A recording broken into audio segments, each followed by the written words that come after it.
Hola, sean bienvenidos a nuestro segundo día de Simposium de Salud Respiratoria Inframédica 2022.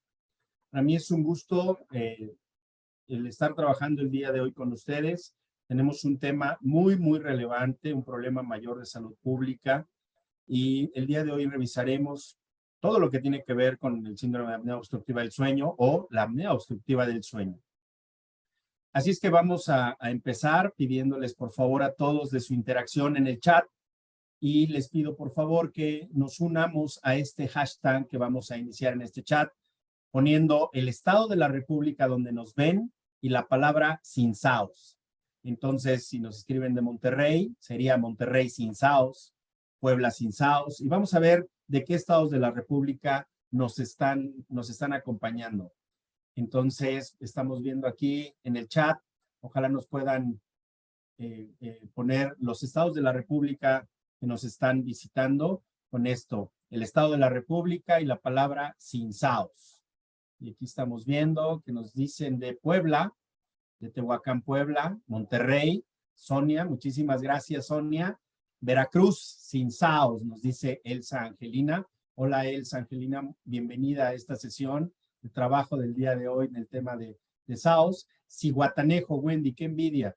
Israel, desde Tepic, Nayarit, muy bien. Hidalgo, sin SAOS, nos dice María del Carmen. Carla Victoria, el Estado de México, sin SAOS. Dice Lucía, Chiapas, sin SAOS. Monterrey, Luis Velázquez, hola Luis, bienvenido. Sonia, Ciudad de México, sin SAOS. Yolanda, desde Tamaulipas, una de nuestra ponente de a continuación, Yolanda, se formó en el estado de Tamaulipas y bueno, ya la conocerás más adelante. Estado de México, Nayarit, Tabasco, Durango sin SAOS, nos dice Marco Antonio, Molinar. La doctora Liliana Ivette también nos dice el Estado de México sin SAOS, Texcoco, Sinaloa. Muy bien, muchísimas gracias. Estaremos revisando todos los estados de la República que nos estén visitando. Si hubiera alguien fuera del país, les agradecemos que también nos compartan el país de donde nos están escuchando y la palabra sin SAOS. Muy bien, ya que estamos pasando lista y estamos esperando que la demás gente se conecte, déjenme les digo que todas las personas que asistan a este simposio del día de hoy y los que vienen, recuerden que mañana y pasado también tenemos temas y ponencias. En el tema de mañana veremos alto flujo y pasado ventilación. Así es que no se pueden perder las ponencias de hoy y de los días consecutivos. Les comentaba que pueden hacer y pueden obtener una constancia de participación de estos simposios mandándonos su nombre o nombres completos. Su nombre, sus apellidos, tal y cual como quieren que aparezca en la constancia. ¿A dónde lo tienen que enviar? Les pido por favor que anoten a un correo electrónico que es publicidad@infra.com.mx. Todas las constancias que ustedes nos envíen se las haremos llegar con su nombre y les reitero, es publicidad@infra.com.mx, al correo en el cual ustedes nos deben de mandar su nombre y la ponencia en la cual ustedes participaron. Nosotros verificamos la asistencia y con todo gusto les devolveremos la constancia. Muy bien, ya tenemos aquí muchas más respuestas de muchos más estados que nos dicen que nos están acompañando. Honduras, Juana Rosa Guifarro. Juana, muchísimas gracias por acompañarnos desde Honduras. San Luis Potosí, segunda ponencia. Antonio, no seas malo, tu dato completo mándanos al correo de publicidad@infra.com.mx para que te podamos hacer llegar la constancia. Morelos, sin SAOS, San Luis Potosí, Morelia, California, nos están poniendo aquí. No puedo mandar el chat. Buenas tardes, se pasa asistencia. Muy bien, envié el correo. Lima, desde la señorita Regalado nos está contactando desde Lima, Perú.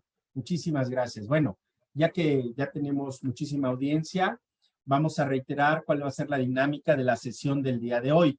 Hoy tendremos dos ponencias muy breves y muy sustanciosas, por lo cual les pido que no se desconecten hasta el final de la sesión. La primera será, el tema es diagnóstico y tratamiento del SAOS, y posterior hablaremos, o el doctor José Luis Carrillo Alduenda nos hablará de las consecuencias cardiovasculares y diabetes en la apnea obstructiva del sueño.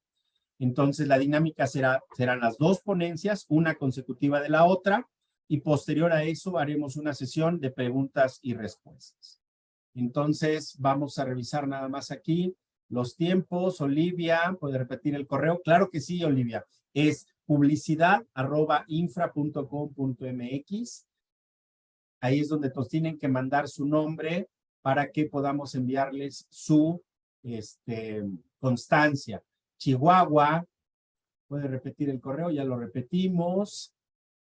Guadalajara sin Saos, nos dicen por aquí. Desde el día de ayer yo no puedo ver el chat. Ok, lo revisamos, Leticia Cordero, para revisar cuál es el tema. Muy bien. Bueno, pues vamos a iniciar la presentación del día de hoy de nuestra primera ponente. Para mí es una ponente de lujo. La doctora Marta Guadalupe Torres Praga se formó como médico cirujano y la especialidad de medicina interna por la Universidad de Tamaulipas. Posterior a eso, nos dice que se hizo chilanga, ya que hizo la especialidad de neumología en adultos en el Instituto Nacional de Enfermedades Respiratorias, en el INER, donde también cursó un posgrado de alta especialidad en medicina del dormir, también impartido por el Instituto Nacional de Enfermedades Respiratorias. Tuvo una estancia formativa en el Hospital Universitario de Dijon, en Francia, para realizar estudios de alto desempeño. Tiene una maestría en ciencias, tiene muchos baluartes académicos, profesionales y de investigación. Y me gustaría, doctora, que si nos ayudas ya abriendo tu cámara para que la audiencia te reconozca, te ubique y podamos empezar con esta disertación que tiene que ver el tema con diagnóstico y tratamiento de la apnea obstructiva del sueño. Muy bien, pues muchas gracias. Voy a empezar a compartir mi presentación.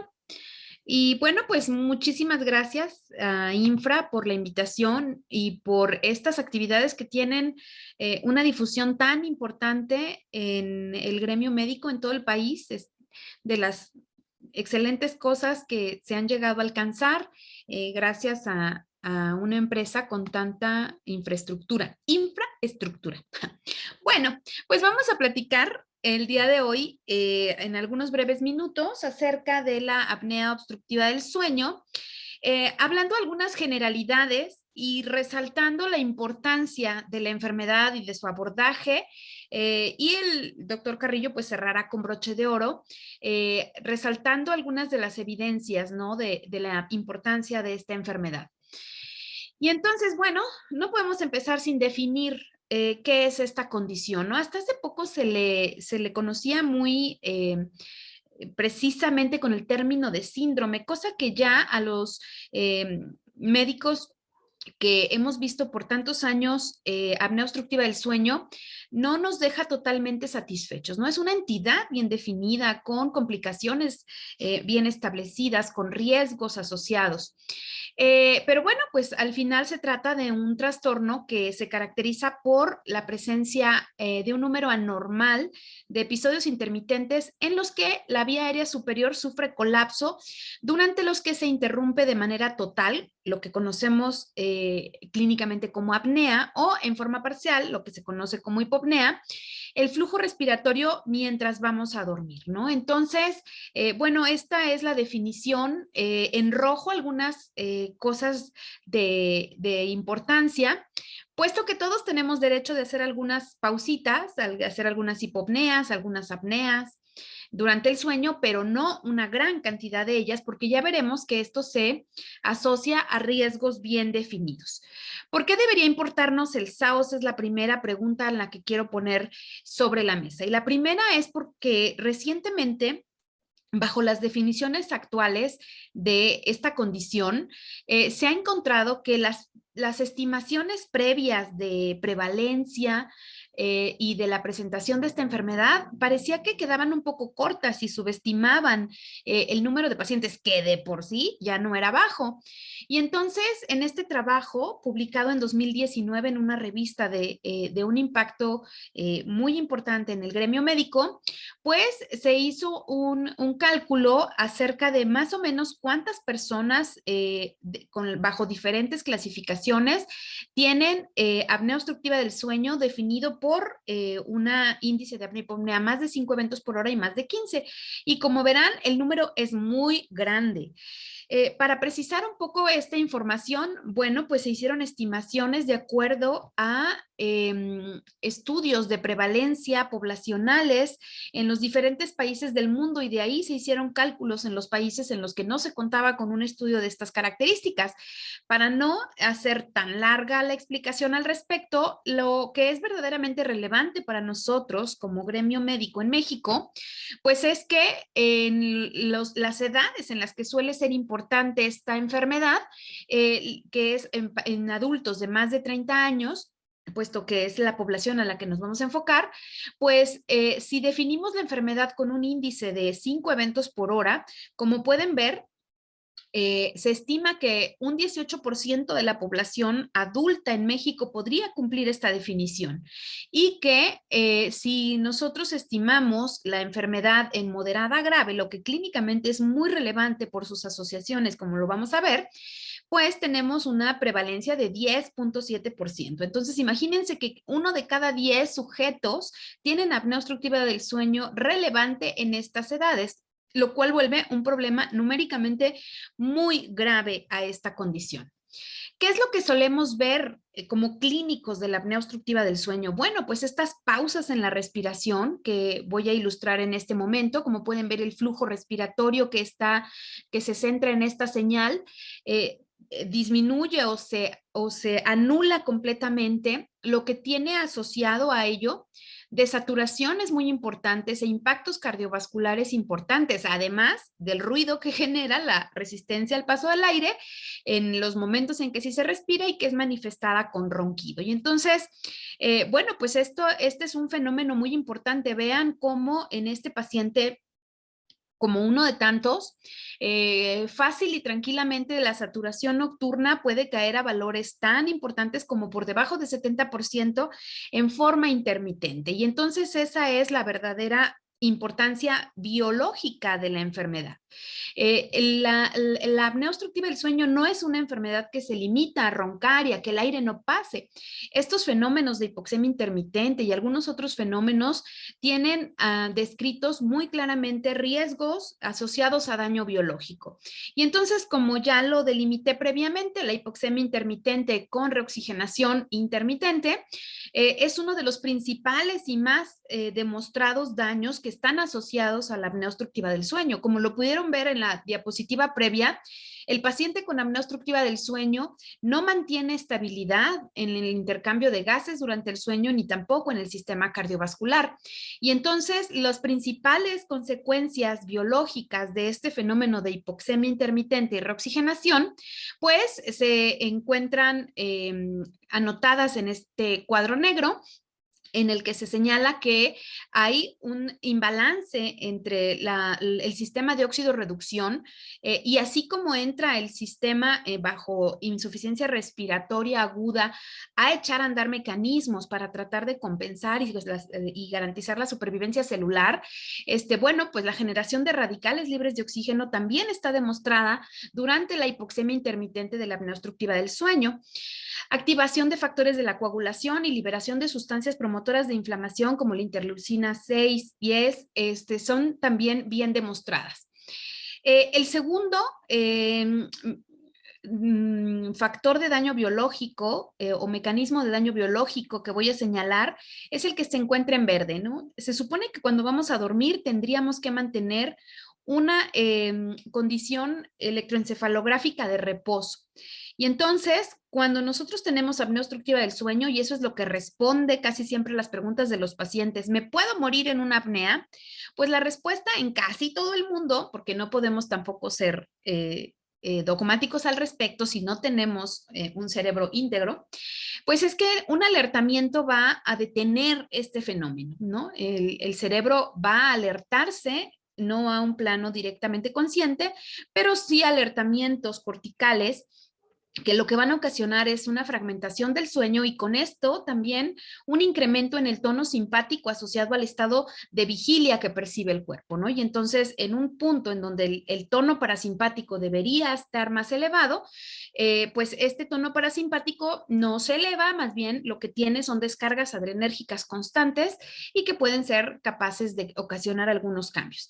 También algunos cambios de presión intratorácica durante los eventos se han relacionado a impacto en la hemodinámica cardiopulmonar como un mecanismo de daño biológico. Entonces, pues como verán, va más allá de solo tener resistencia en la vía aérea, ronquido y desaturar. Tenemos mecanismos de daño muy bien establecidos. De esto no voy a ahondar mucho porque el doctor Carrillo va a hablar hacia un poco, pero lo que sí les voy a decir es que pues hay bastantes factores de riesgo asociados y quizás uno de los más importantes es de interés social, ¿no? Y como país nos importa porque está fuertemente relacionado con accidentes automovilísticos y laborales. Fuera de ahí, bueno, hay muchos otros factores de riesgo asociados. Y bueno, pues, ¿cuál es la importancia de la enfermedad para concluir con esta primera parte? Bueno, pues que la cantidad de sujetos que afecta es muy grande, que hay un impacto en la salud, en la calidad de vida, en la productividad y accidentes que van incluso más allá del paciente, ¿no? Son consecuencias que nos pueden alcanzar aunque nosotros no tengamos apnea del sueño. Y bueno, que si no son tratados tienen otros impactos muy importantes. ¿Qué debemos hacer como médicos? Bueno, pues hacer lo que hacemos en todas las enfermedades. Primero, conocer la enfermedad, identificarla en el paciente, diagnosticarla, tratarla, seguirla y en caso de que haya algunas condiciones relevantes que no se puedan resolver fácilmente, pues referirlo a un siguiente nivel. Y entonces, ¿cómo podemos identificar a un paciente con apnea obstructiva del sueño?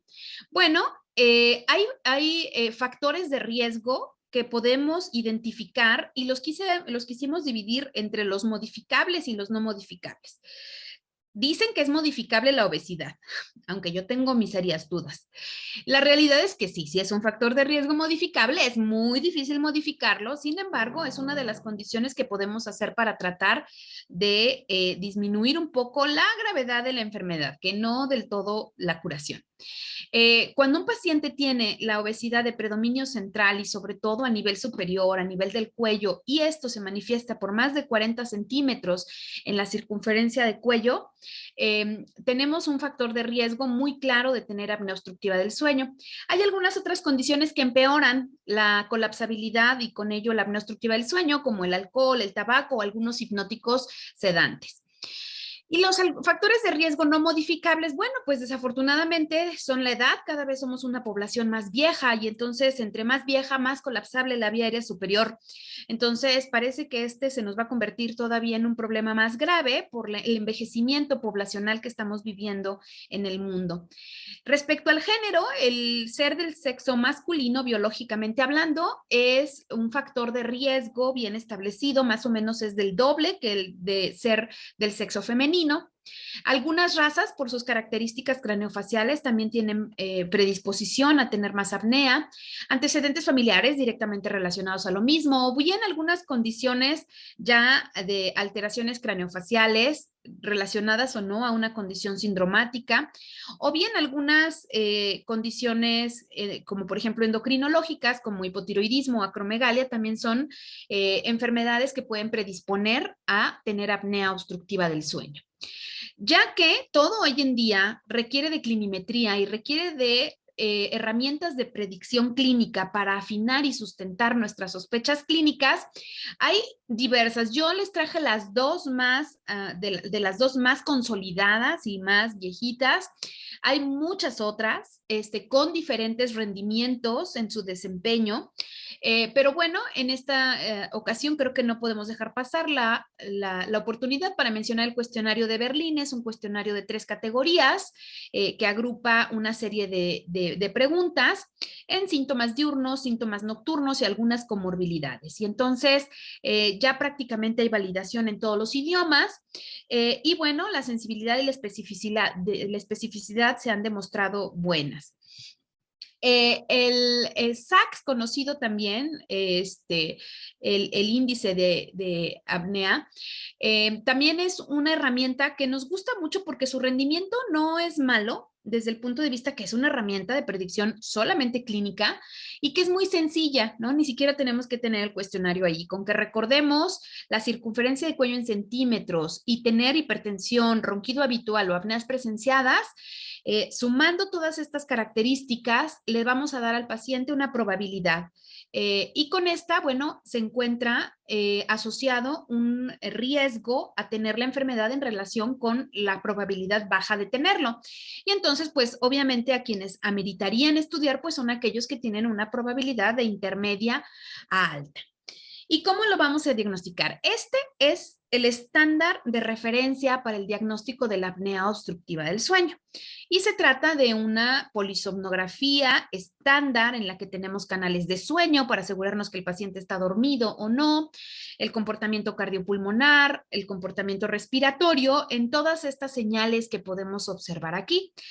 Es el estándar de referencia, sin embargo, como todos lo sabemos, la disponibilidad es limitada y además la complejidad técnica del estudio como su costo hacen que sea poco factible que nosotros podamos pensar que vamos a abordar a todos los pacientes con estándar de oro. Y de hecho, pues casi una alta proporción de las enfermedades que nosotros acostumbramos tratar no se abordan con los estándares de referencia, sino bajo ciertas condiciones.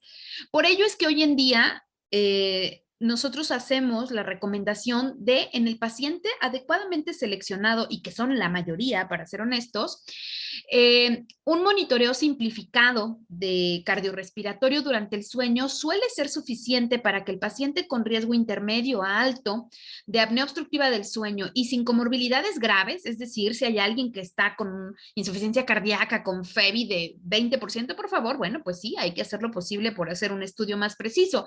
Pero si el paciente solo es hipertenso, diabético u obeso, pues sí, aunque también se conocen como comorbilidades, no son comorbilidades que confieren un riesgo de un mal diagnóstico por un monitoreo simplificado, ¿no? Y entonces esto nos facilita mucho más el abordaje diagnóstico y bueno, la realidad es que las competencias para hacer el diagnóstico se pueden adquirir sin tanta complejidad.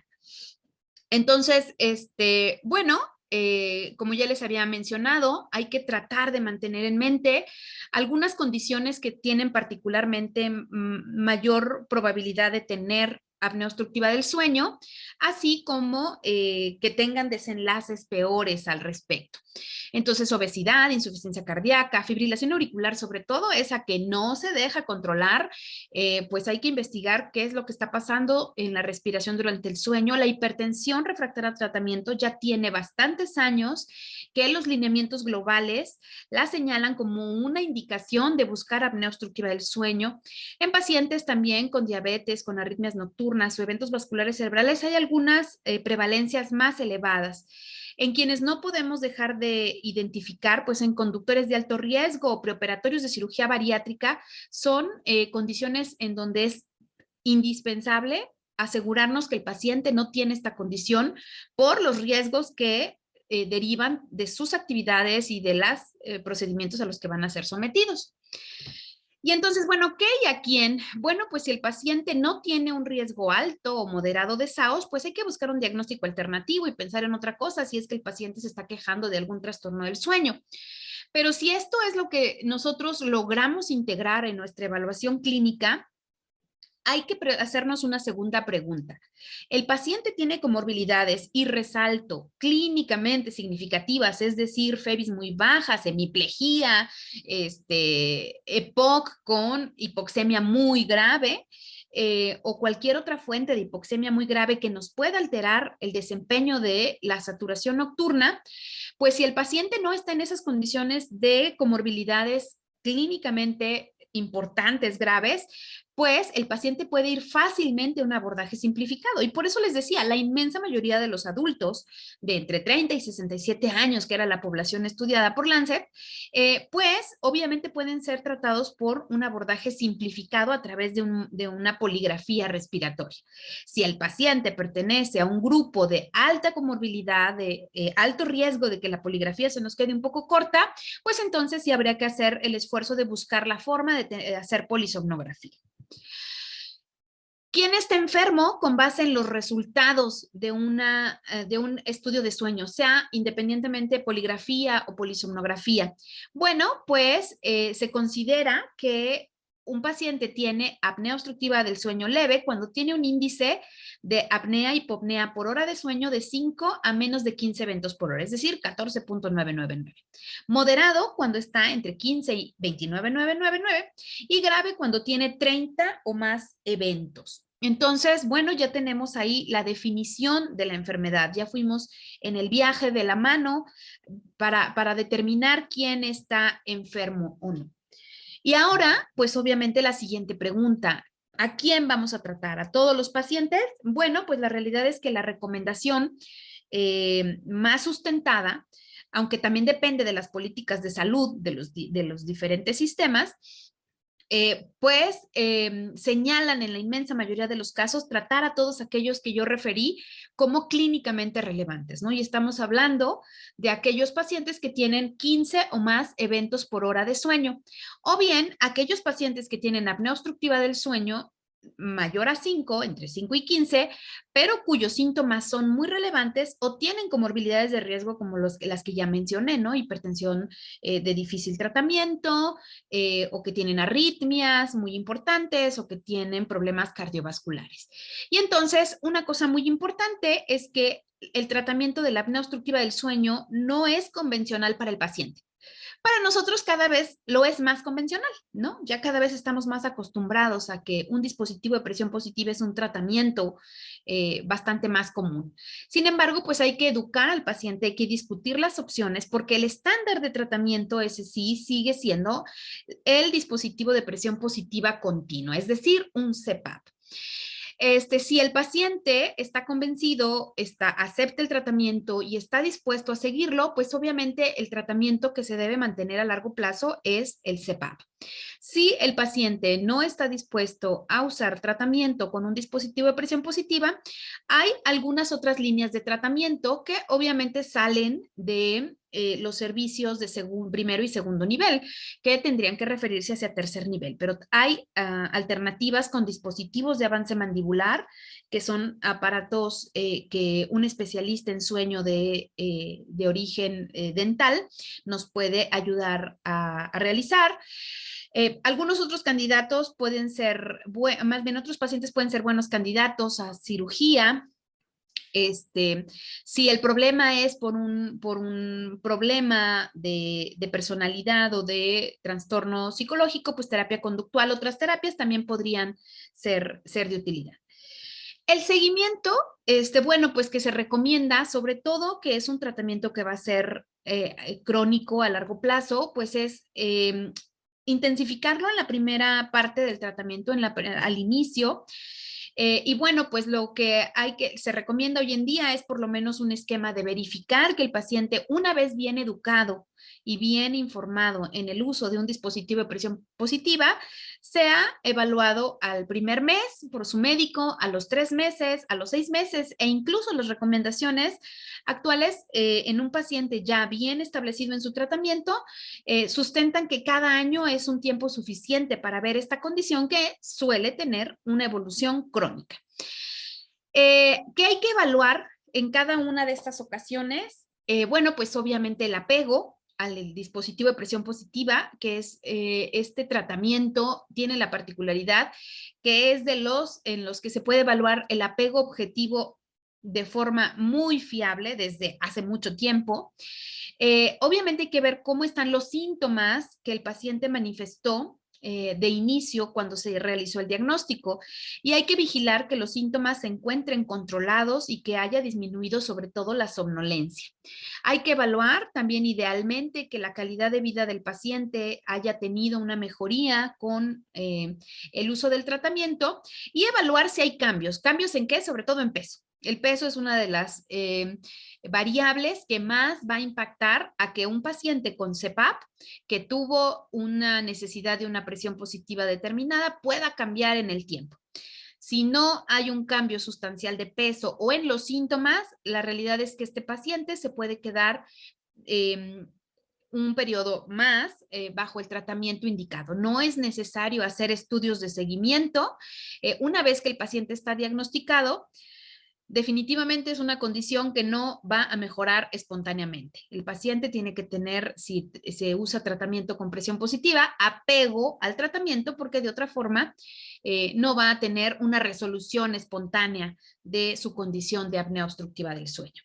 Como les mencionaba, de los beneficios de la presión positiva no les voy a platicar demasiado, puesto que el doctor Carrillo nos va a hablar acerca de los riesgos y los beneficios que tiene los dispositivos de presión positiva continua. ¿Cuáles son los criterios para que yo piense, ya una vez que diagnostiqué y que se arrancó el tratamiento con presión positiva, o en aquellos pacientes en los que yo estoy siguiendo, como muchos médicos en el primer nivel, en el IMSS, que tienen que evaluar a los pacientes mes tras mes para ver los criterios de apego y de efectividad? Bueno, pues tenemos que considerar si el paciente tiene somnolencia residual. Primero que nada, obviamente, al apego. Si nosotros evaluamos apego y que hay síntomas a pesar de un buen apego, y de que el índice de apnea residual que reportan los equipos, que prácticamente es el estándar hoy en día, todos los equipos tienen forma de descargar la información. Si hay una somnolencia residual a pesar de buen apego, si el índice de apnea que el equipo está reportando residual a pesar del tratamiento sigue alto, es decir, arriba de 10 o 15, y que el paciente sigue refiriendo síntomas, ese es un criterio de referencia.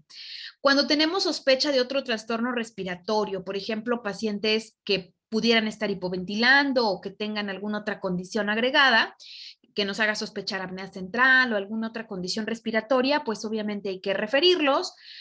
O para una retitulación en caso de ganancia o pérdida de peso mayor al 10%, quizás sea necesario, si no se hace en nuestro centro, referirlo para una retitulación de la presión positiva. Bueno, pues yo les hablé acerca del problema que hay a nivel global. Aquí hay otros datos precisamente de México, de Ensanud de Medio Camino de 2016, en donde, como pueden ver, el alto riesgo de la enfermedad pues está prácticamente en 1 de cada 4 sujetos adultos a nivel nacional, ¿no? 27% de los adultos tienen alto riesgo clínico por estas herramientas validadas. Entonces, ¿cómo se podría abordar esto? Bueno, pues ya hay información que se ha documentado de que los polígrafos respiratorios están validados en nuestra población y son costo efectivos. En el tratamiento, pues obviamente sabemos que hay que tratar de alcanzarlos, puesto que la apnea obstructiva del sueño es una causa ya bien definida de riesgo de mortalidad de todas las causas, sobre todo en el estrato grave, ¿no? Que debe ser como nuestro principal target, alcanzar a todos esos. Hay que priorizar el tratamiento. Hasta el momento, nuestro principal objetivo tiene que ser que el paciente con apnea obstructiva del sueño grave y factores de riesgo cardiovascular sean los que indiscutiblemente tengan un acceso pronto al tratamiento. Pues vamos a formular algunas conclusiones. Como pueden ver con la información que les presenté, pues la apnea obstructiva del sueño es un problema importante que tiene un impacto sobre la salud del sujeto y sobre los sistemas públicos. Está estrechamente relacionado a desenlaces relevantes para el médico, ¿no? Si tú estás evaluando hipertenso, si tú estás evaluando glaucoma, si tú estás evaluando casi cualquiera de las complicaciones relacionadas con la apnea obstructiva del sueño, esta condición va a impedir que tú alcances los objetivos de tratamiento en estas condiciones si no tratas la apnea obstructiva del sueño. Como otra enfermedad crónica, más la vigilancia de la estabilidad y el tratamiento del paciente es crucial y la adecuada selección de pacientes para diagnóstico simplificado y tratamiento, pues nos pueden acercar a que sea factible, ¿no? Sobre todo en las poblaciones más afectadas, más vulnerables por la enfermedad, puedan alcanzar el beneficio del tratamiento. Y pues bueno, sin mayor preámbulo, les doy muchas gracias por su atención y nos estaremos escuchando en unos minutos. Muchísimas gracias, doctora. Hay muchísimas preguntas en el chat acerca de tu ponencia, pero como bien lo dices, vamos a darle oportunidad ahorita al doctor José Luis Carrillo Alduenda, que es nuestro siguiente ponente, y posterior a su presentación, nos reunimos para la sesión de preguntas y respuestas. Brevemente voy a presentar al doctor José Luis Carrillo. Como ustedes saben, bueno, y si no lo saben, se los comento. Él es médico cirujano, tiene una especialidad en medicina interna, también hizo la especialidad en neumología en el Instituto Nacional de Enfermedades Respiratorias, certificado por el Consejo de Neumología y actualmente es el presidente del Consejo Nacional de Neumología. Amplia experiencia como docente, coautor y publicador de artículos. José Luis, te dejo por favor para que nos compartas toda tu experiencia y te agradezco tu participación. No, al contrario, Guillermo, muchas gracias por la invitación, muchas gracias a Infra por organizar estos foros. Y bueno, a mí me toca hablar de un tema muy importante en apnea obstructiva de sueño, que son sus consecuencias. Y específicamente consecuencias cardiovasculares y consecuencias metabólicas asociadas a la diabetes mellitus, ¿no? Y bueno, con mucho, la mayor evidencia gira alrededor del riesgo cardiovascular. Y entonces, esta es la gran pregunta entre pacientes con apnea obstructiva de sueño y es, ¿representa la apnea obstructiva del sueño un riesgo cardiovascular metabólico importante e independiente? Y de repente podríamos analizar un poco cuáles son los posibles mecanismos generadores de este riesgo cardiovascular y metabólico. Y es que, como lo dijo Marta, pues esa persona que tiene apnea obstructiva de sueño durante la noche va a tener ciclos repetidos, intermitentes de hipoxemia, reoxigenación, hipercapnia, microdespertares durante el sueño y todo esto en conjunto activar el sistema simpático durante la noche. El paciente no se da cuenta porque está dormido y el último mecanismo de daño pues serían esos cambios de presión intratorácica. Entonces, eso a lo largo del tiempo, pues en la noche genera alteraciones cardiovasculares como cambios bruscos en la presión arterial, cambios bruscos en la frecuencia cardíaca y cambios bruscos dentro de la presión intratorácica, ¿no? A su vez, estos mecanismos de daño, pues generan una activación de mecanismos intermediarios que también generarían alteraciones cardiovasculares como el estrés oxidativo, la fragmentación del sueño, precisamente alteraciones metabólicas, daño endotelial, que posiblemente sea el mecanismo intermediario más importante con este desbalance entre sustancias vasodilatadoras y vasoconstrictoras producidas en el endotelio, disfunción de la coagulación, alteración del sistema renina-angiotensina-aldosterona y alteraciones autonómicas, ¿no?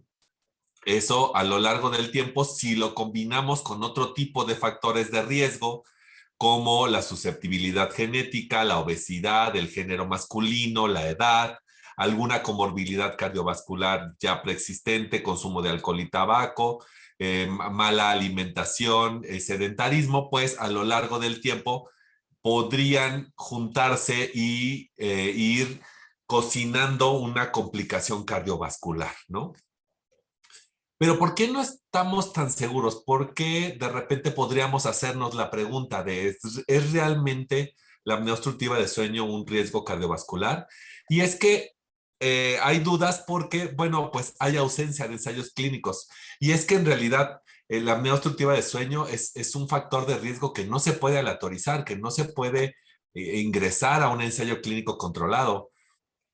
La apnea obstructiva de sueño viene con muchos confusores y de repente quitar esos confusores con los que viene la apnea obstructiva de sueño es muy difícil, decía Marta, la obesidad.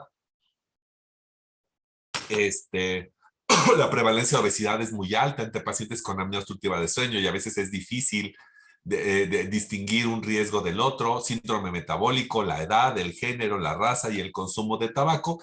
Y por lo tanto, la información acerca de si la apnea obstructiva de sueño es un riesgo cardiovascular o un riesgo metabólico, pues se va a basar en información generada a partir de modelos animales, de estudios epidemiológicos y de estudios de intervención, ¿no? Donde tratar a la apnea obstructiva de sueño debería de revertir las posibles complicaciones, ¿no?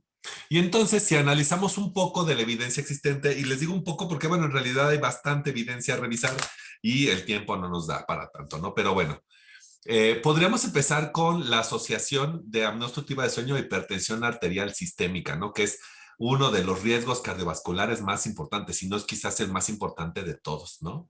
Y bueno, desde el séptimo informe, o sea, desde el 2003, esto se ha replicado en el octavo y ya en el noveno informe, se reconoce a la apnea obstructiva de sueño como una causa de hipertensión arterial secundaria, ¿no? Y esta asociación es especialmente fuerte en presencia de hipertensión arterial resistente a tratamiento, ¿no? Entonces, si tenemos un paciente con hipertensión, bueno, pues y tenemos sospecha de apnea de sueño, pues podríamos considerar a la apnea de sueño como la causa de la hipertensión. Y si tenemos un paciente en tratamiento con 5 hipertensivos, con 5 antihipertensivos, ya tiene un diurético y a pesar de eso no logramos el control adecuado, bueno, pues podríamos pensar que la causa de esa hipertensión arterial resistente a tratamiento, pues muy seguramente es una apnea de sueño, que por cierto es la más común de todas, ¿no? Este es un estudio muy interesante y ese es en un modelo experimental animal, ¿no?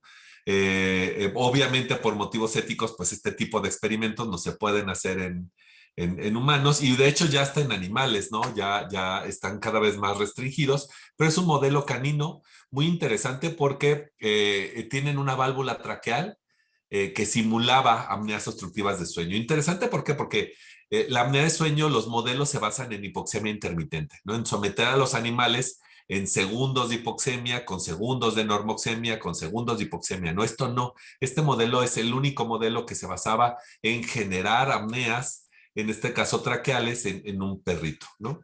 Y entonces aquí en blanco tenemos aquellos perritos que se les puso la válvula, pero que no se activó, o sea, tenían la válvula, pero no se activó la válvula para generar las apneas. Y en negro los perritos que sí se les activó la válvula para generar apnea obstructiva de sueño. En esta línea significa el comienzo. Entonces, aquí se activa la válvula. Aquellos perritos que no tenían apnea, pues su presión se mantuvo estable, pero en aquellos perritos donde a lo largo del tiempo, por cierto, se iban incrementando el número de apneas, pues lo que subía es que su presión media durante el día se iba incrementando cada vez más. Llegada a esta línea, se apagó la válvula. Y entonces los perritos que nunca se encendió la válvula, que nunca tenían apnea, bueno, se mantuvieron estables y aquellos perritos en los cuales sí se había encendido la válvula para generarles apneas, pues su presión regresó a la basal, ¿no? Entonces, esta es una prueba fehaciente en un modelo experimental de la asociación directa que hay entre la apnea obstructiva de sueño y la hipertensión arterial sistémica, ¿no? Si volvemos a los estudios en humanos, bueno, este es un estudio epidemiológico, posiblemente el estudio epidemiológico más importante en apnea de sueño, que es el Sleep Heart Health Study, y otro estudio también muy importante que es la Corte de Sueño de Wisconsin, ¿no? Y entonces aquí se demuestra que hay un riesgo incrementado de padecer hipertensión arterial sistémica asociada a las apneas, ¿no? Y en este caso en un gradiente dosis-respuesta, ¿no? Entonces a mayor número de apneas por hora, especialmente llegando al umbral de 15 apneas por hora, bueno, pues el riesgo se incrementa a casi 3, ¿no? De padecer apnea obstructiva de sueño en comparación con aquellos que no lo tenían, ¿no?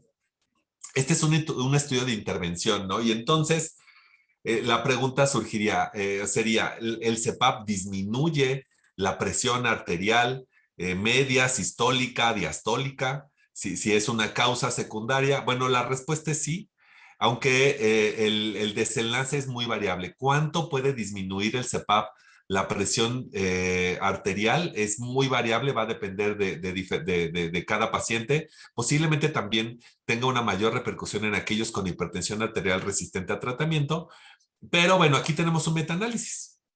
Un metaanálisis que intenta, o que no que intenta, sino que junta toda la evidencia disponible y entonces se concluye que sí, que efectivamente el CPAP disminuye la presión tanto media, tanto sistólica como diastólica, tanto diurna y nocturna.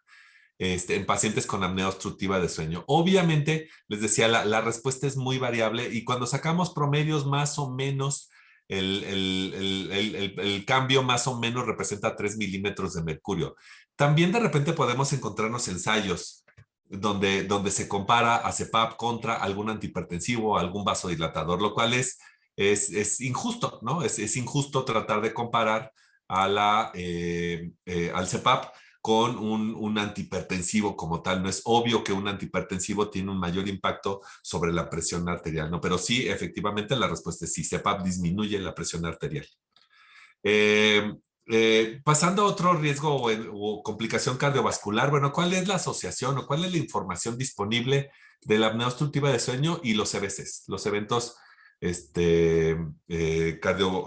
cardiovasculares cerebrales específicamente, ¿no? Bueno, no, estos son, perdón, eventos cardíacos directamente. Y bueno, aquí los eventos cardíacos podríamos dividirlos en riesgos o en eventos cardiovasculares fatales como no fatales. Y aquí tampoco me voy a detener mucho. Y bueno, está probado que hay un gradiente dosis-respuesta. Este es el estudio más importante, es un estudio relativamente viejito, pero es el estudio más importante que demostró que aquellos pacientes con apnea obstructiva de sueño, especialmente apnea obstructiva de sueño grave, aquellos que tienen más de 30 apneas por hora, están en riesgo de sufrir un evento cardiovascular tanto fatal como no fatal. Y esos pacientes en este estudio de corte a 144 meses, pues están representados por esta línea roja, ¿no? Que son los pacientes con apnea obstructiva del sueño grave, como su riesgo está muy separado de los controles, de los roncadores, de aquellos pacientes que tenían apnea obstructiva del sueño leve o incluso aquellos que tenían ya tratamiento con CPAP. Les decía, la asociación entre apnea obstructiva de sueño y evento vascular cerebral es muy importante y quizás la evidencia incluso sea mayor en EBC si lo comparamos con hipertensión arterial o con cardiopatía isquémica, ¿no? Y entonces aquí podríamos formularnos una serie de preguntas. ¿Es la apnea obstructiva de sueño un factor de riesgo independiente para desarrollar un evento vascular cerebral? Y bueno, la respuesta es también sí. Hay diferentes estudios con diferentes diseños. Este es un metaanálisis que junta toda la evidencia disponible y específicamente este metaanálisis trata de establecer si la prevalencia de apnea obstructiva de sueño entre pacientes con EBC o ataque isquémico transitorio es mayor a la de población abierta. Y la respuesta pues fue sí, ¿no? Entonces, los eventos vasculares cerebrales fueron recurrentes asociados a un índice de apnea y hipopnea, especialmente aquellos que tenían más de 10 apneas por hora de sueño, ¿no? Este es un estudio epidemiológico, más de 1000 pacientes sacados de una clínica de sueño a 6 años de seguimiento, ajustado por varios confusores que les recuerdo son difíciles de separar en apnea obstructiva de sueño. Y bueno, esto es la probabilidad de tener un evento vascular cerebral recurrente, o sea, los pacientes ya habían presentado un evento vascular cerebral y cuál era la posibilidad de que tuvieran uno nuevo, ¿no? Y bueno, aquellos pacientes con apnea obstructiva de sueño tuvieron mayor riesgo de tener un evento vascular cerebral recurrente en comparación con aquellos que no tenían apnea obstructiva de sueño, ¿no? Este es otro estudio epidemiológico, esta es la Corte de Sueño de Wisconsin, ¿no? Y incorpora un seguimiento a 4 años, ¿no? Y específicamente aquellos pacientes que tenían más de 20 apneas por hora de sueño, ajustado para diferentes confusores que están aquí arriba señalados, como la edad, el género, el índice de masa corporal, el alcohol, el consumo de tabaco, el ya ser hipertensos, el ya ser diabéticos, mantiene el riesgo en todas estas variables ajustadas. Entonces, a pesar de disecar y de quitar estos factores confusores, pues la apnea obstructiva de sueño, definida por un índice de apnea arriba de 20 eventos por hora de sueño, pues mantiene su valor y su riesgo independiente de que el paciente presente un evento vascular cerebral, ¿no? Les decía, este es otro estudio de cohorte a 10 años de evolución, y en este caso están comparados aquellos pacientes que tenían más de 5 apneas por hora de sueño y aquellos que tenían menos de 5 apneas por hora de sueño. Otra vez ajustado para diferentes confusores, especialmente riesgos cardiovasculares como presencia de hipertensión arterial, fibrilación auricular, evento vascular previo, ataque isquémico transitorio y tabaquismo. Pues a pesar de ajustar y de quitar estos confusores, pues el riesgo de un evento vascular cerebral se mostró mayor entre aquellos pacientes que tenían más de 5 apneas por hora de sueño, ¿no? En la siguiente pregunta, la apnea obstructiva de sueño empeora el pronóstico de un paciente que ya tiene un evento vascular cerebral. Bueno, ahí la respuesta también es sí. Y hay diferentes desenlaces ya bien descritos al respecto, ¿no? Y entonces hay información de que el paciente con apnea obstructiva de sueño pues y un evento vascular cerebral tiene una mayor mortalidad y tiene una peor recuperación funcional, tiene una mayor mortalidad a 4 años, tiene un empeoramiento temprano, mayor deterioro funcional, peor recuperación funcional, o sea, el paciente durante su rehabilitación va a tener un peor desempeño, mortalidad y un incremento en los riesgos de un nuevo evento vascular cerebral y mortalidad. Entonces, básicamente lo podríamos aterrizar en dos desenlaces muy importantes, que sería una menor recuperación después de un evento vascular cerebral, a pesar de tener un programa de rehabilitación, y una mayor mortalidad en presencia de apnea obstructiva de sueño, ¿no? Apnea de sueño y evento vascular cerebral y mortalidad. Bueno, pues aquellos pacientes con apnea obstructiva de sueño que padecen un evento vascular cerebral, bueno, pues van a tener un riesgo incrementado de muerte en comparación con aquellos que no la tienen. Esto es especialmente cierto en pacientes graves, ¿no? Vean esta comparación entre aquellos pacientes con apnea obstructiva de sueño que tenían menos de 30 apneas por hora y aquellos que tenían más de 30 apneas por hora, pues hay un riesgo incrementado de morir a 30 meses después del evento vascular cerebral. En todos los pacientes con EBC debería de investigarse la presencia de apnea obstructiva de sueño. Esto ya lo dejó asentado Marta en la plática pasada. La respuesta es también sí. Y regresamos a este metaanálisis que yo describí hace algunos minutos, donde simplemente el hecho de que la prevalencia es mayor, mucho mayor, en aquellos pacientes con apnea obstructiva de sueño, entre aquellos pacientes con EBC, la prevalencia de apnea obstructiva de sueño es mayor. Bueno, ese simple hecho ya nos obliga a hacerlo, independientemente de que no establezcamos un riesgo clínico bien definido, ¿no? Y esto ya está también asentado por diferentes entidades científicas, donde ya hay una recomendación directa. Si tu paciente ya tuvo un evento vascular cerebral, investiga apnea obstructiva de sueño. Y las últimas preguntas a contestar alrededor de esta asociación sería: ¿se puede aplicar con éxito el CPAP a los pacientes con EBC? ¿Por qué? ¿Por qué surge esta pregunta? Bueno, pues porque en algún momento al inicio de estos tratamientos pues se reportaba que era difícil y que el apego iba a ser muy complicado en presencia de un EBC.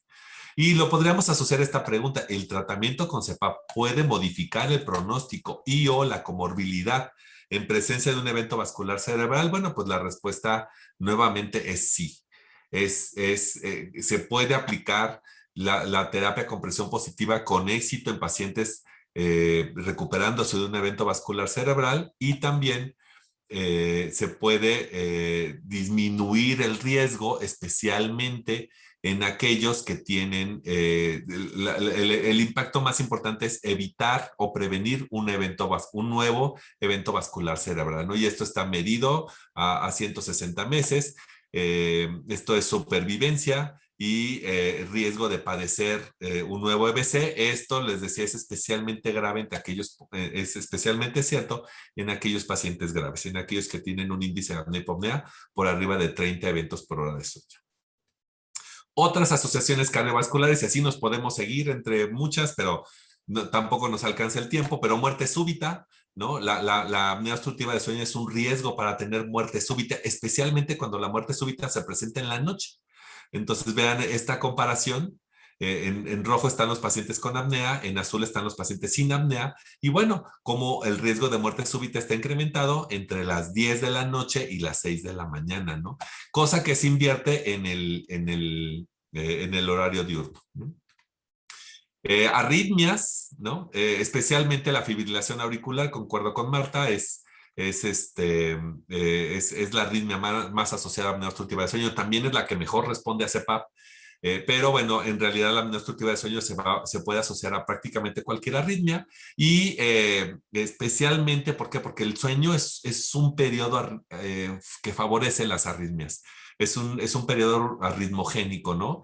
Y entonces, si juntamos un momento en el cual el sistema cardiovascular es más susceptible de tener arritmias, con un evento de hipoxemia intermitente, de apneas o hipopneas, pues eso es gasolina y un cerillo para que nuestro paciente presente estas pausas o estas fibrilaciones durante el sueño.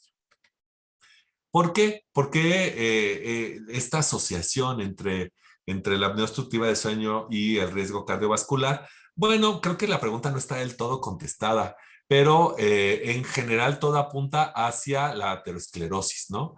Y entonces también hay bastante información al respecto de que la apnea obstructiva de sueño, especialmente la apnea obstructiva de sueño grave, pues favorece la formación de estas placas de ateroma en las arterias y que a lo largo del tiempo también inestabiliza estas placas y eso es lo que genera estos eventos cardiovasculares, tanto fatales como no fatales, ¿no? Y bueno, ya para terminar, quisiera pasarme un poco hacia la diabetes mellitus. Y aquí todavía creo que la pregunta no está tan bien contestada. De hecho, solo traigo una diapositiva al respecto porque la asociación no es tan fuerte como con el riesgo cardiovascular. Pero, ¿qué podríamos decir específicamente? ¿Cuál es la evidencia real disponible de la asociación entre apnea obstructiva de sueño y la diabetes mellitus? Bueno, pues que la prevalencia es mayor. En presencia de diabetes, la prevalencia de apnea obstructiva de sueño es mayor que en la de población abierta, la asociación es fuerte, la asociación es independiente y quizás la información o la evidencia más importante gira alrededor del control.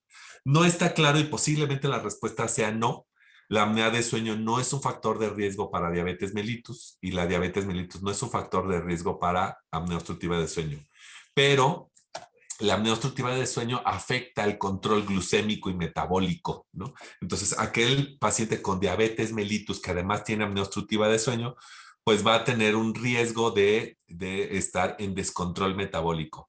Y el tratamiento con CPAP puede ayudar a ese control metabólico. ¿Qué podríamos concluir de todo esto? Bueno, pues que definitivamente la apnea obstructiva de sueño es un factor de riesgo cardiovascular importante, especialmente asociado a hipertensión arterial, cardiopatía isquémica, eventos vasculares cerebrales, muerte súbita y arritmias. Y que su tratamiento favorece los desenlaces de estas complicaciones y previene nuevos eventos cardiovasculares. En relación a la diabetes mellitus, podríamos concluir que la prevalencia entre pacientes con diabetes es mayor y que el tratamiento con CPAP podría ayudar al mejor control metabólico. Y yo, bueno, con esto les doy gracias por su atención.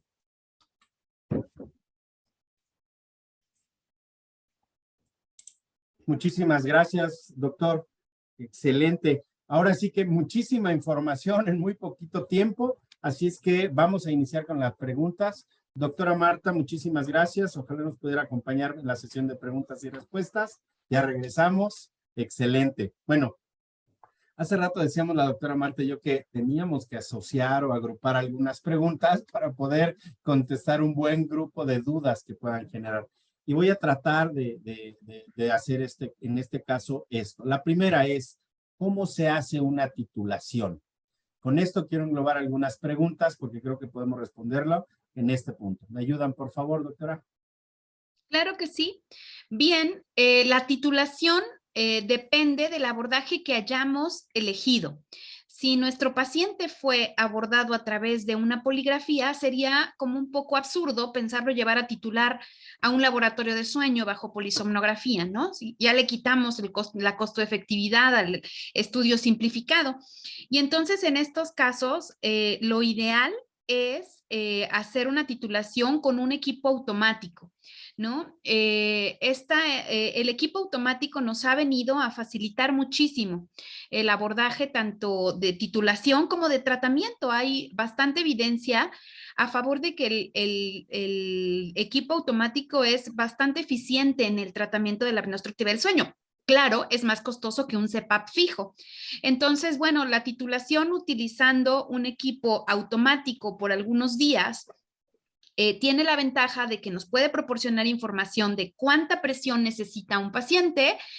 Como tip, agarren la percentila 90 o 95 que les proporciona el equipo y con eso pueden ajustar un CPAP fijo que en muchas ocasiones puede ser más accesible a los pacientes con limitación de recursos.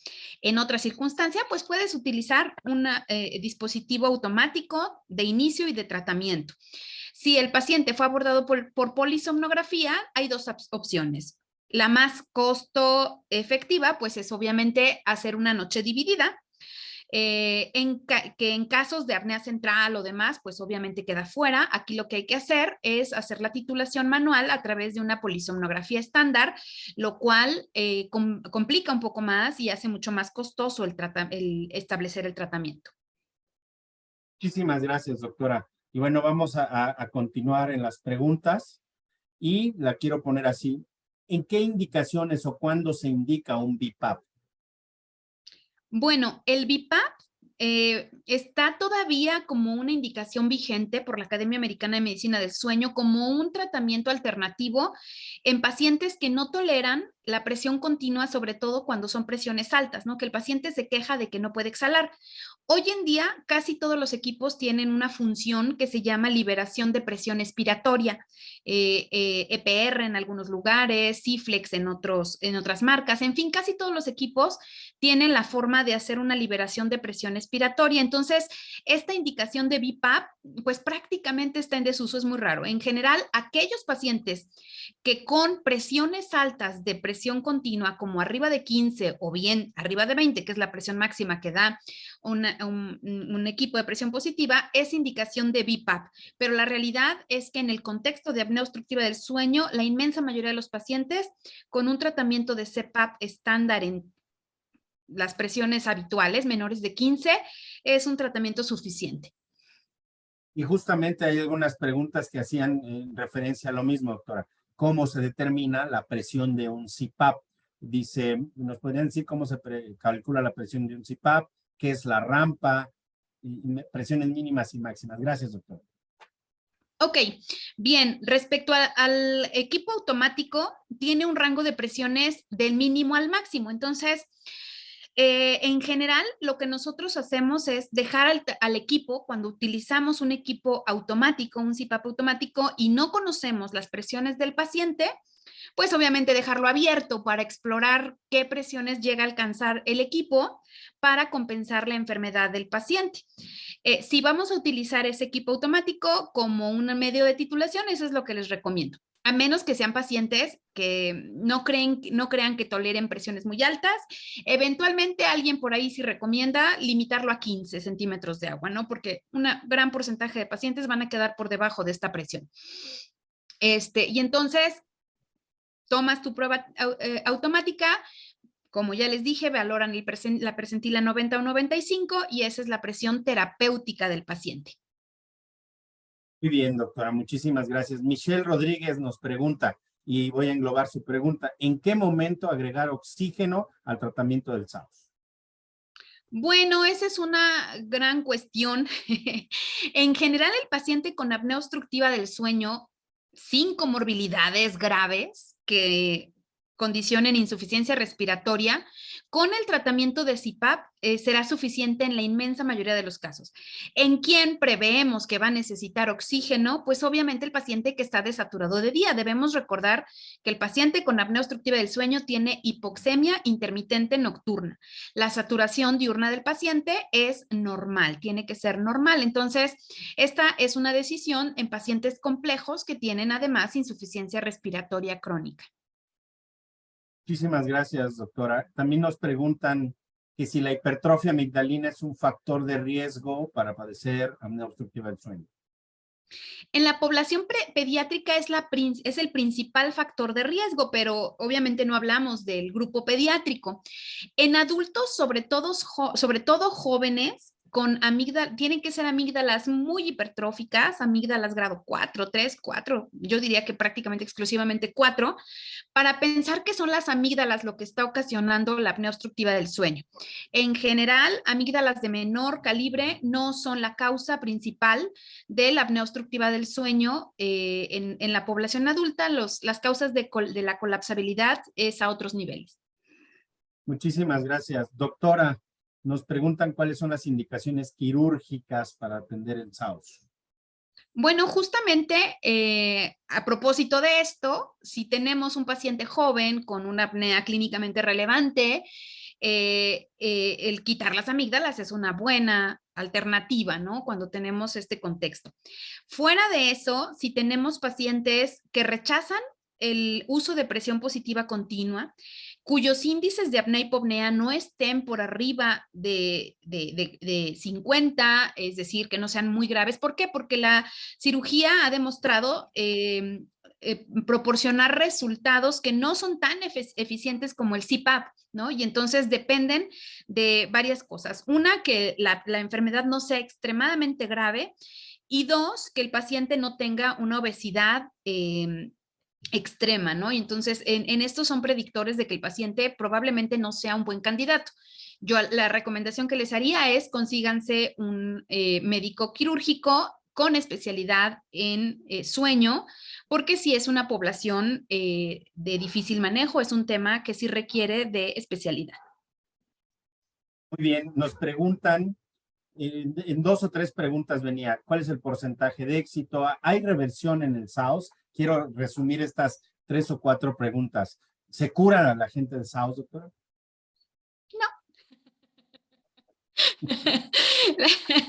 Tengo un gran amigo que dice que hay muchas cosas en la vida que solo pueden empeorar. Y la apnea obstructiva del sueño es una de ellas, ¿no? La realidad es que la tendencia con la edad es a ganar peso y a que la vía aérea sea más colapsable. El tratamiento de la apnea obstructiva del sueño es muy eficiente, pero necesita ser puesto en marcha para ser eficiente. Si no se usa, bye, tratamiento. Muchísimas gracias, doctora. Y voy a poner esta porque fue como que un poco incidente, la voy a juntar. ¿Mejoraría la sintomatología o la enfermedad de un paciente si cambia su residencia a nivel del mar? No. A lo mejor los índices de desaturación podrían exhibir algunos pequeño cambio, pero la vía aérea se va a colapsar en Tampico. Saludos a mis tampiqueños adorados. O en el Nevado de Toluca. En el Nevado de Toluca, además, la cosa se va a poner más complicada, pero se va a colapsar igual.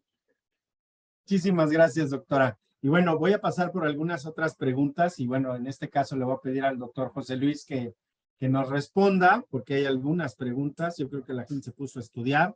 Y la primera que nos hace Adriana, doctor José Luis, ¿hay alguna asociación entre SAOS y cáncer? Hay algunos estudios epidemiológicos que no son tan recientes, derivados precisamente de la Corte de Sueño de Wisconsin, que concluyen que sí, específicamente con mortalidad. O sea, la mortalidad por cáncer puede tener una asociación con la apnea obstructiva del sueño. Creo que no está del todo contestada esa pregunta. También hay un estudio interesante en un modelo animal, en ratoncitos, donde les implantan células de melanoma y los meten a un modelo simulado de apnea obstructiva de sueño. Entonces, aquellos ratoncitos con apnea obstructiva de sueño, el melanoma les creció más rápido. O sea, y presentó metástasis más tempranas en comparación con el ratoncito que no tenía apnea obstructiva de sueño, ¿no? Entonces, más que pensar que la apnea obstructiva de sueño te genera un cáncer, la tendencia a tratar de explicar esta información es que la apnea obstructiva de sueño, la hipoxemia intermitente nocturna, pues favorece la angiogénesis y favorece el crecimiento de un tumor en forma acelerada y las metástasis más tempranas en comparación de alguien que pueda no tener apnea obstructiva de sueño, ¿no? Sin embargo, creo que al final la información no es del todo concluyente, ¿no? Ahí todavía hay mucho que investigar al respecto. Muchísimas gracias. Doctor, ¿hay alguna relación que ustedes puedan compartir, nos dice aquí, entre SAOS y glaucoma? Sí, sí hay una asociación entre apnea obstructiva de sueño y glaucoma de ángulo abierto. O sea, no es un glaucoma muy grave. También creo que ahí hay una asociación poco descrita. Pero bueno, ya cada vez los oftalmólogos, o sea, le preguntan a sus pacientes con glaucoma si tienen apnea obstructiva de sueño y si roncan, ¿no? Porque la prevalencia es muy alta. Esa quizás sea la información más sólida, ¿no? Los pacientes con glaucoma con mucha frecuencia tienen apnea obstructiva de sueño. Y también hay un poco de información tampoco tan contundente que el tratamiento con CPAP disminuye su consumo de medicamentos para el glaucoma, ¿no? Muy bien. Doctor, no sé cómo voy a poner esta pregunta porque nos preguntan si hay alguna asociación entre el SAOS y los cuadros alérgicos, ¿no? Llamémoslo rinitis y todos estos cuadros. ¿Hay alguna asociación en la respuesta alérgica del sistema respiratorio y SAOS? En la respuesta alérgica no está claro. Mira, posiblemente lo que podríamos aterrizar un poco es en el sueño en general, ¿no? El sueño, un sueño fisiológico de buena calidad es promotor y quizás uno de los mejores que se conoce del sistema inmune, ¿no? De hecho, también de repente decimos, hay dos cosas que mejoran el sistema inmune y es comer bien y dormir bien. Entonces, posiblemente la apnea obstructiva de sueño pueda tener un papel ahí, no está claro.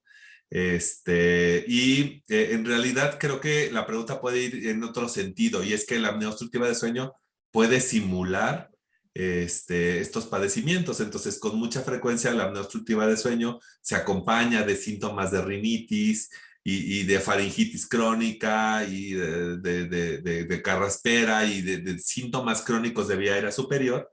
Que de repente no tomábamos tanto en cuenta que eran secundarios a la apnea de sueño y cuando lo tratamos, bueno, pues desaparecen esos síntomas, ¿no? Y especialmente yo les diría, habría que estar un poco alerta a los síntomas matutinos. Cuando el paciente, más que nocturnos, matutinos, ¿no? Cuando el paciente despierta con tos en la mañana, con cierta expectoración, con rinorrea, con síntomas nasales y su paciente ronca, alguien lo ha visto que se ahoga, deja de respirar, es obeso, tiene el cuello ancho, bueno, pues agua pasa por mi casa, ¿no? Lo que tiene es apnea de sueño. Muchísimas gracias, doctor. Bueno, y ya para cerrar, voy a cerrar con esta pregunta, porque hay alguna frecuencia y repetición de esta misma. ¿Las almohadas tipo cuña mejoran la sintomatología o corrigen la enfermedad de la apnea obstructiva del sueño, doctor? No, tampoco. Ojalá. No hay, no hay información seria y científica alrededor de que la apnea obstructiva de sueño se cure con una almohada. Ojalá brincos diéramos, ¿no? La verdad es que es una estrategia comercial simplemente para vender almohadas, ¿no? No hay ninguna información al respecto. Una última pregunta. ¿Cuál es la presión menor que puede tener un paciente en milímetros de mercurio en su tratamiento con SAOS? Bueno, la mínima presión que un CPAP genera son 4 centímetros de agua, la máxima es 20. Y bueno, en realidad, 4 centímetros de agua solo es la mínima presión para quitar el espacio muerto. Recuerden que cuando nosotros colocamos un CPAP, estamos incrementando el espacio muerto porque lo estamos haciendo respirar a través de una mascarilla y una manguera, ¿no? Entonces, en realidad, consideren que 4 centímetros de agua no estamos haciendo nada. Lo único que estamos haciendo es quitándole el espacio muerto extra que le estamos poniendo, ¿no? Eso es lo único. Y en general, las presiones terapéuticas pues empiezan por arriba de 4. Yo podría decir que el paciente con la presión terapéutica más chiquita que he visto es 6.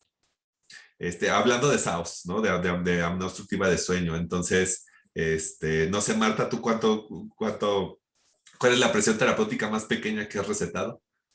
Probablemente 7 y tímidamente. Bien, muchísimas gracias. Excelente. Bueno, pues hay muchísimas felicitaciones, excelente ponencia, grandes ponentes. Felicitan a la doctora por dar una explicación muy clara de un tema que pudiera ser complejo. Agradecen la información, excelente ponencia. Estoy contando, doctores, son 27 estados de la República conectados, un tema, le decimos nosotros, muy taquillero, ustedes lo saben también, mucha gente, mucho personal de salud con interés en conocer. También se conectaron de Perú, de Honduras, de Perú la mandan a saludar a ambos, de Honduras le mandan saludos al doctor Carrillo y de California. Entonces, bueno, pues muchísimo interés. De verdad, nos gustaría continuar con las preguntas.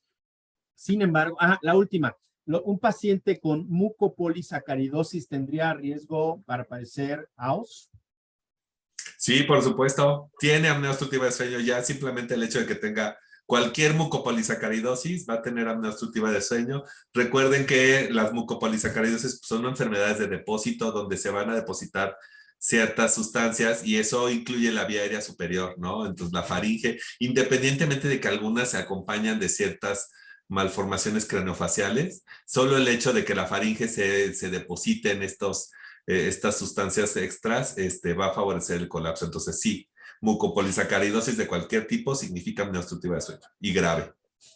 Muy bien, pues muchísimas gracias. Les agradecemos a ambos ponentes su participación, su compromiso y de verdad, su bonomía. De verdad, compartir los conocimientos a unos niveles en los cuales ustedes están como investigadores, como ponentes y expertos en el tema, se agradece por toda la comunidad médica. Muchas gracias de verdad por esta gratitud, les expresamos nuestra gratitud y quiero cerrar con resolviendo algunas dudas acerca de las constancias. A ver, para todos el público, les pedimos por favor que en el chat no nos pongan sus datos a los cuales vamos a hacer la constancia. Para que les podamos hacer llegar a su constancia, nos tienen que mandar un correo y el correo es publicidad@infra.com.mx. Repito, para que les podamos enviar su constancia de participación, requerimos que nos envíen un correo al correo electrónico siguiente: publicidad@infra.com.mx.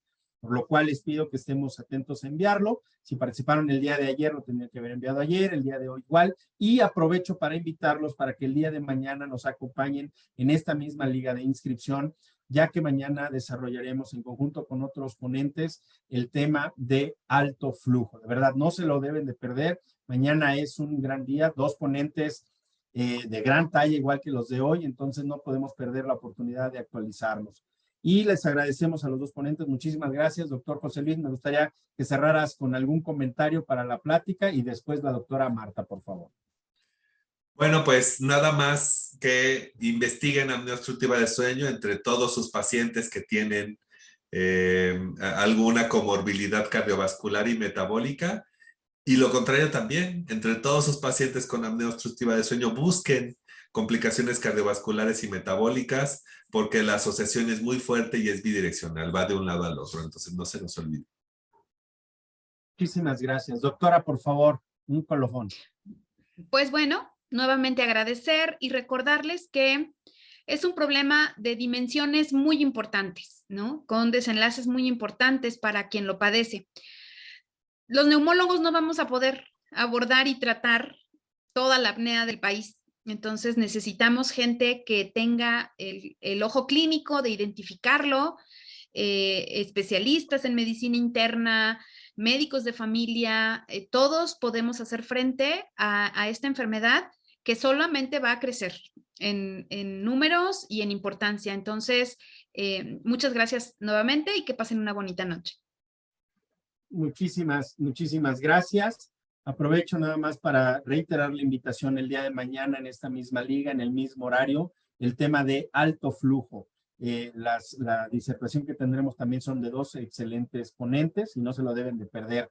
Para cerrar, cualquier tema que requieran en equipos de presión positiva, nos pueden acercar a nuestras sucursales de Inframédica o en www.infraenlinea.com. Muchísimas gracias. Es cuanto por mi parte. Que tengan todos una excelente noche y nos vemos en breve. Bonita noche para todos. Gracias.